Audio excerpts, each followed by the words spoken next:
Imagine a business with exactly two local motorcycle showrooms. Right. Just two. And they're bleeding cash, they have practically no track record, and they go to the public markets asking to raise 12 crore rupees. Which is wild on its own. Completely wild. Under any normal circumstance, I mean, they'd be laughed out of the room. But instead, investors violently throw 2,400 crore at them. Yeah, an offering oversubscribed, what, like 200 times? Exactly, 200 times. And we're going to start right there today because to understand how the market actually functions and, more importantly, how you can identify the specific sectors quietly setting up to be the next, massive wealth creators, you have to understand this transition. Right, the swing from absolute irrational euphoria to absolute despair. Exactly. So welcome to today's deep dive. We are unpacking some really comprehensive financial frameworks from market expert Gautam Baid and also some detailed sector analysis from NDTD Profit. And our mission today is basically to decode the hidden, almost mechanical script that governs market cycles. Yeah, and it is entirely possible to read the economy like a professional, rather than just reacting to the daily news cycle, provided you have the right framework. Right. What we see in Baid's analysis and the NDTV profit breakdown is that generational wealth isn't usually built in the businesses making headlines for 200x oversubscriptions. Like the motorcycle guys. Exactly. It's being built right now in highly unglamorous bottlenecks. Things like specialized transformer bushings or preformed glass manufacturing. But to find those unglamorous wealth creators, we first have to recognize our exact coordinates on the market cycle map. So figuring out where we are right now. Yeah, because every bull market and every bear market moves through three very distinct, highly predictable stages. Which means, for you listening, we need to look at the environment that actually birthed these new wealth-creating sectors. They don't emerge during the boom, right? They emerge from the bottom. They absolutely do. So let's look at the anatomy of that bottom. The data focuses heavily on the brutal stage 3 of a bear market. For companies under a 3,000 crore market cap, we're talking about a massive 66% median price drop. Just total devastation. Yeah, thousands of stocks crashing by 70 to 80%.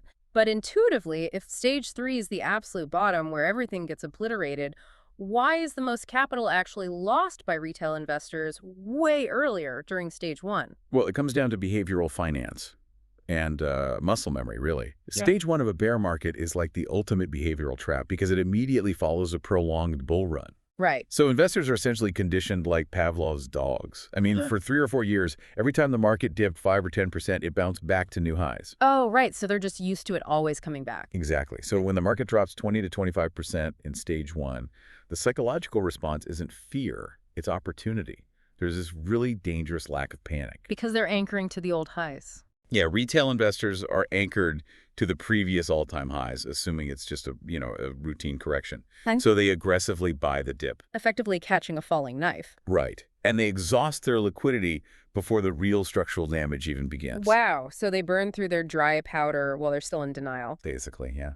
Then we hit stage 2, which is generally described as a slow, grinding time correction. It just bleeds out the remaining optimism. Yeah, it's exhausting. But stage 3 is the final flush. This is where the mechanics get really interesting. The data gives us very specific quantitative markers for capitulation. The panic phase. Exactly.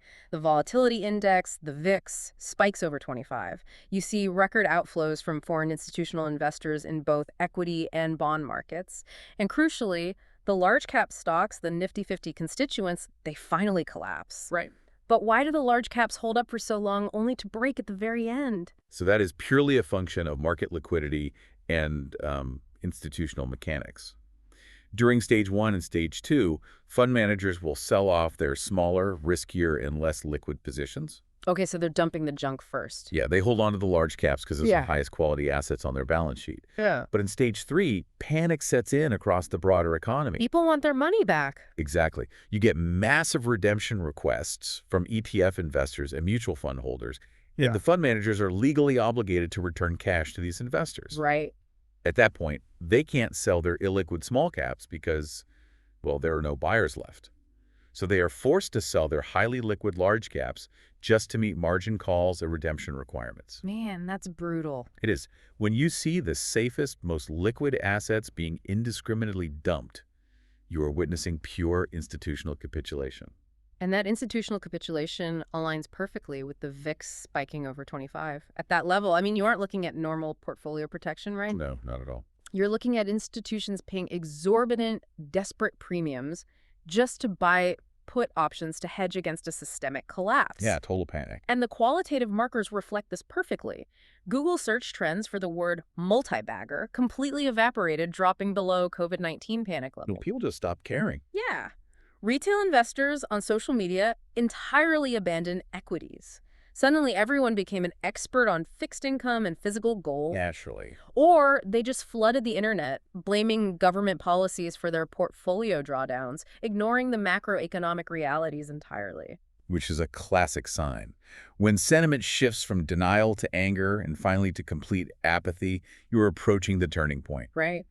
And the NDTV profit data actually pinpoints a highly specific date for the end of the recent bear cycle, which was April 2nd, 2026. Wow, an exact date. Yeah, this date provides a textbook example of how a market bottom physically manifests on the exchange. Right. The gap down morning. Exactly. So, for you listening, the opening bell rings, and thousands of stocks immediately open 3% or more lower. It looks like the system is just completely breaking. But by the time the trading session closed, the broader market had flipped and closed in the green. Yeah. So mechanically, why is a catastrophic morning followed by a resilient afternoon the definitive signal of a new cycle? It is the absolute manifestation of seller exhaustion. Yeah.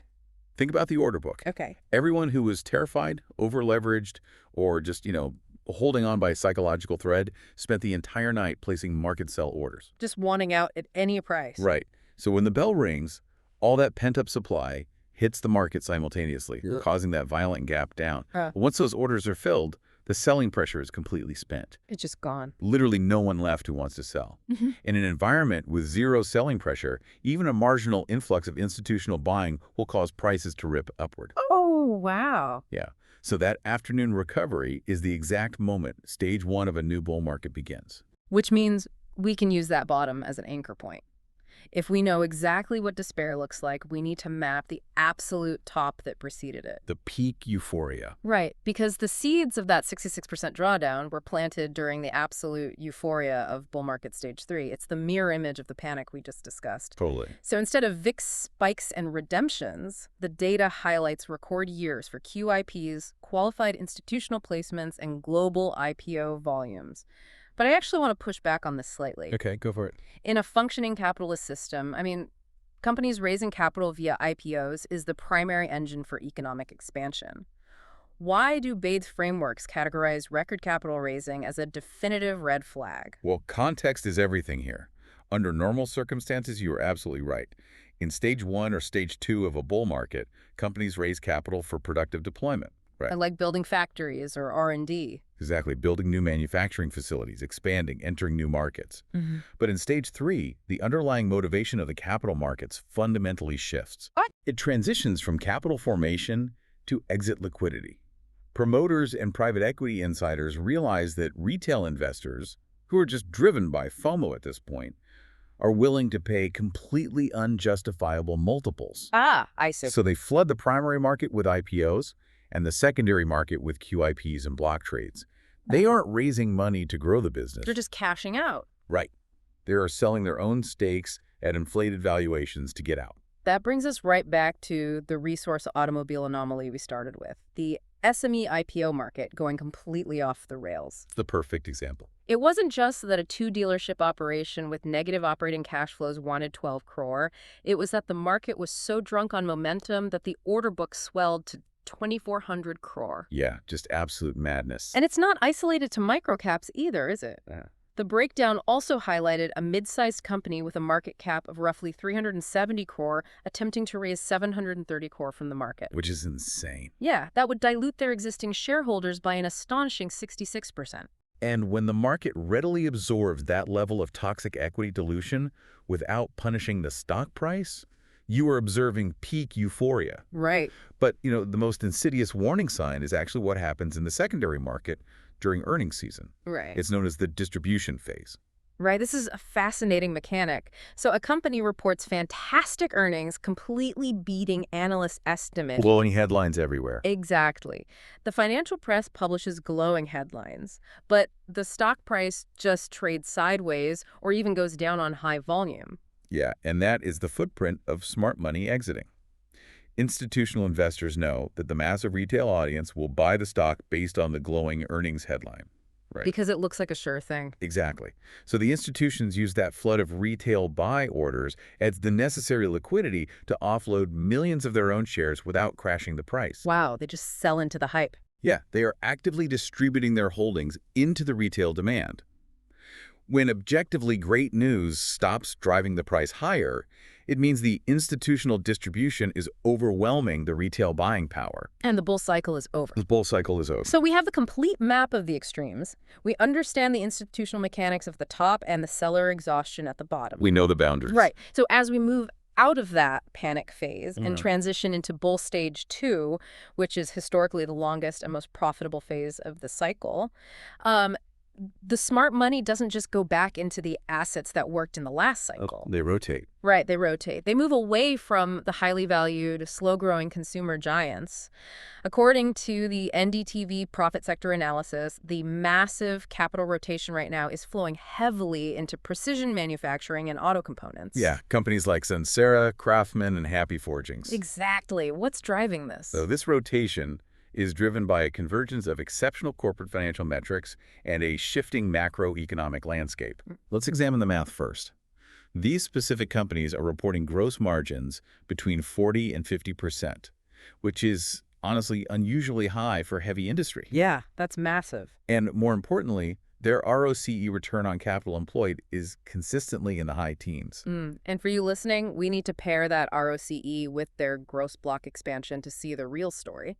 These companies are aggressively increasing their gross block, meaning they're engaging in massive capital expenditures, right? Time. Building new specialized factories, acquiring advanced CNC machinery, expanding aerospace tooling lines. Normally, when a company executes massive capex, their ROCE drops temporarily because the capital employed denominator gets huge before the new assets start generating revenue. Right, there's a lag. But these firms are maintaining high teens ROCE while expanding. Which is incredible. Maintaining high ROCE during an aggressive expansion phase implies massive pricing power and immediate high-margin capacity utilization. They're putting the assets to work instantly. Exactly. And furthermore, they are funding this gross block expansion primarily through internal cash accruals rather than taking on heavy debt. So they're effectively self-funding. Yeah, they're essentially operating as self-funding compounding machines. But the underlying question is, why is there suddenly so much demand for high-end Indian precision manufacturing that they can expand this aggressively? Well, it is a structural shift in global trade dynamics. For decades, Indian manufacturers operated at a disadvantage due to tariff barriers and the lack of bilateral trade agreements. Right. That structural headwind has reversed. The recent free trade agreements, specifically with the UK, the European Union, Oman, and Australia, have removed the tariff moats that previously protected Western manufacturers. So this allows these auto ancillary companies to execute this brilliant operational pivot. Exactly. They aren't just selling more brake pads and engine blocks. They are taking their core competency in high-tolerance metallurgy and precision engineering, and they're leveraging the FTAs to enter entirely different supply chains. Much more lucrative ones. Yeah, they are becoming Tier 1 and Tier 2 suppliers for the global aerospace and defense sectors. They are manufacturing critical, high-tolerance components for Boeing, Airbus, and global defense contractors. And that pivot is the mechanism for their margin expansion. How so? Well, the physical metallurgy and precision required to forge a high-end commercial truck component is remarkably similar to the process required for an aerospace component. Oh, interesting. But the price realization and the profit margins in aerospace and defense are exponentially higher.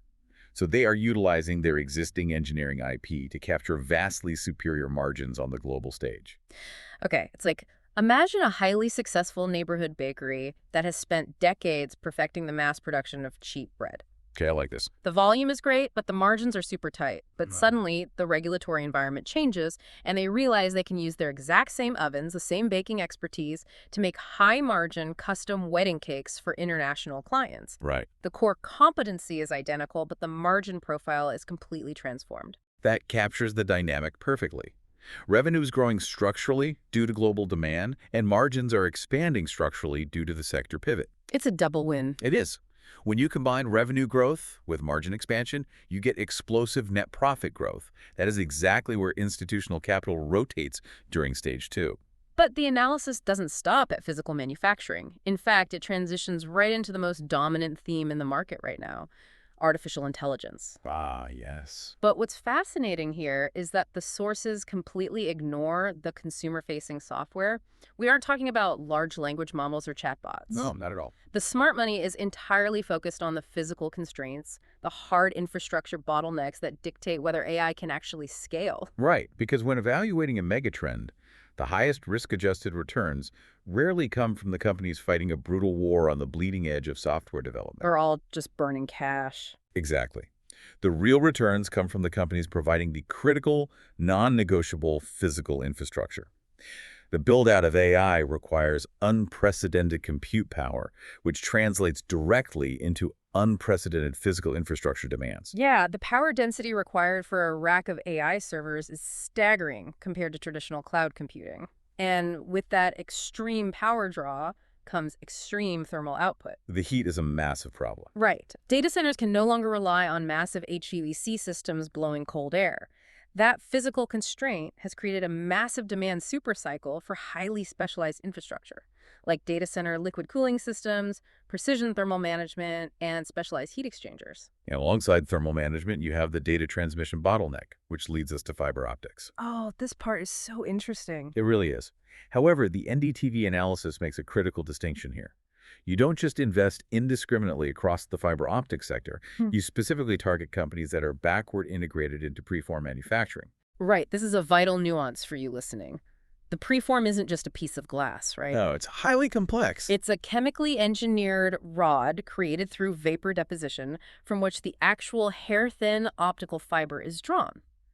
If a company doesn't manufacture its own preform, they are just acting as a commoditized drawing facility. Yeah, they're just pulling the glass. Right, and they have to buy the preform from a supplier, meaning they are completely at the mercy of upstream pricing. Exactly. When global demand for a high-bandwidth fiber spikes to connect these AI data centers, the companies that control the preform capacity control the entire supply chain. Because everyone needs their product. Yeah. They aren't squeezed by raw material costs. They dictate the pricing and capture the lion's share of the profit margins. It is about identifying who holds the leverage in the supply chain. And speaking of supply chain leverage, we have to look at the power grid itself. Upgrading the global power grid to handle gigawatt-scale AI data centers requires thousands of new high-voltage power transformers. It's a huge undertaking. But you can't build a transformer without a component called a bushing. Right. It's essentially an insulated device that allows a high-voltage conductor to pass safely through a grounded enclosure. It is a completely unglamorous, highly specific piece of hardware. Very unglamorous. But because global manufacturing capacity for high-voltage bushings is severely limited, there is a massive mismatch between supply and demand. The few companies certified to produce these bushings suddenly possess absolute pricing power. And that is the essence of a scarcity premium. The software giants can have all the capital in the world, but if they cannot source the transformer bushings to upgrade the substation, the data center cannot power on. It's a literal choke point. Exactly. But perhaps the most profound, non-obvious beneficiary of the AI infrastructure boom identified in the data isn't in technology or power at all. Where is it? It's in the pharmaceutical sector. Specifically, innovator CDMOs, contract development, and manufacturing organizations. This is where the downstream effects of AI get incredibly interesting. How does generative AI and compute power fundamentally alter the business model of an Indian pharmaceutical manufacturer? It radically changes the biochemical timeline. Historically, the drug discovery phase, identifying a viable molecule, then synthesizing it, and testing its binding efficacy required years of physical trial and error in a lab. Right, a really slow process. Extremely slow. Today, AI models, particularly in protein folding and molecular simulation, are compressing that discovery phase from years down to weeks. Wow. Which means Western pharmaceutical innovators suddenly have a massive influx of viable drug candidates ready for clinical trials. Exactly. They have the molecular blueprints, but they face a hard physical bottleneck. They do not have the FDA-compliant manufacturing capacity to physically synthesize these complex novel drugs at scale. Precisely. You cannot download a chemical I'll factory. love that line. It's true. The Western pharma giants are structurally forced to outsource this unprecedented manufacturing load. And India possesses a highly skilled biochemical labor force and deeply established, globally compliant manufacturing infrastructure. So it's a perfect match. It is. However, the data stresses a critical distinction here. The capital is flowing specifically to innovator CDMOs. Okay, what's the difference? Well, these are the facilities equipped to handle complex chemistry and novel drug synthesis for Western giants, not the high-volume facilities churning out low-margin generic copies of off-patent drugs. Oh, got it. So they are essentially providing the specialized physical vats and the chemical engineering required to bring the AI's digital blueprints into the real world. Exactly. Now, contrast that massive tailwind with the stark warning the data provides regarding traditional IT services. Because the legacy IT model is facing a structural, existential threat from this exact same technology. Yeah, it's a completely different story. The traditional IT services industry was built on a linear body shop model. Meaning headcount. Right. Revenue growth was intrinsically tied to the billable hour. If an IT major wanted to grow its top-line revenue by 15%, they had to increase their engineering headcount by roughly 15%. Their primary cost basis scaled directly alongside their revenue. But AI fundamentally breaks the billable hour. I mean, if a single software engineer utilizing AI copilots and automated testing frameworks can output the code of 5 engineers, you can no longer bill a client for 5 full-time equivalents. You just can't justify it. Right. The pricing model has to shift from billable hours to outcome-based pricing. So the data advises completely avoiding the legacy, headcount-heavy IT giants who are struggling to pivot their massive workforces. Exactly. Instead, the true winners in the next cycle will be the specialized mid-cap and small-cap IT firms that can quantitatively prove they have integrated AI to achieve operating leverage. How do you prove that? The specific metric to look for is a decoupling of revenue growth from headcount growth. Oh, that is such a clean, actionable metric. So you look at the quarterly earnings and you want to see a company reporting, say, 20% year-over-year organic revenue growth, while their total employee headcount has only grown by 1 or 2%. Okay. Because that proves they aren't just selling AI implementation to their clients as a marketing buzzword, right? They are actually utilizing it internally to drastically reduce their own cost of delivery. Yeah, and when top-line revenue compounds at 20%, but your primary operating expense, human capital, remains effectively flat, the resulting operating leverage is immense. The profit just shoots up. The profit margins will expand exponentially. That divergence is the definitive signal that an IT firm has successfully transitioned to the new paradigm. Which brings the entire framework full circle. For you listening, this is exactly why doing a deep dive into these mechanics is so crucial. It really connects everything. It does. We started by dissecting the psychology of a market collapse, understanding why institutional liquidity traps force the Nifty 50 to crash, and why a VIX over 25 signals peak fear.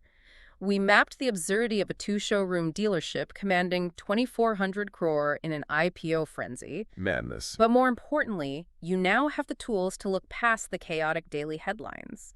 You can identify the mathematical realities of gross block expansion, the supply chain leverage of preform capacity, and the biochemical bottlenecks in CDMOs. You aren't just reacting to the market anymore, you are reading the underlying script. And, I will leave you with a final concept to analyze, kind of combining the two major themes we've explored today. Oh, lay it on us. So we just established that traditional IT services will only survive if they use AI to decouple revenue from human headcount, resulting in software-like profit margins. Now, apply that exact same logic to the precision manufacturing sector. What happens over the next decade is AI-driven robotics and automated CNC systems mature to the point where they allow those heavy manufacturing and aerospace plants to scale their global output without adding new human labor to the factory floor. Oh, wow. Yeah. How will the market fundamentally reprice a gritty, traditional auto ancillary factory when it suddenly operates with the astronomical operating leverage and profit margins of a pure software company? That convergence is the next frontier to keep your eye on. That is a phenomenal dynamic to consider. From the ashes of institutional capitulation and a 66% drawdown to the prospect of software margins on an aerospace assembly line. Thank you for joining us on this deep dive into the source material. Happy hunting out there as we navigate the new market cycle. See you next time.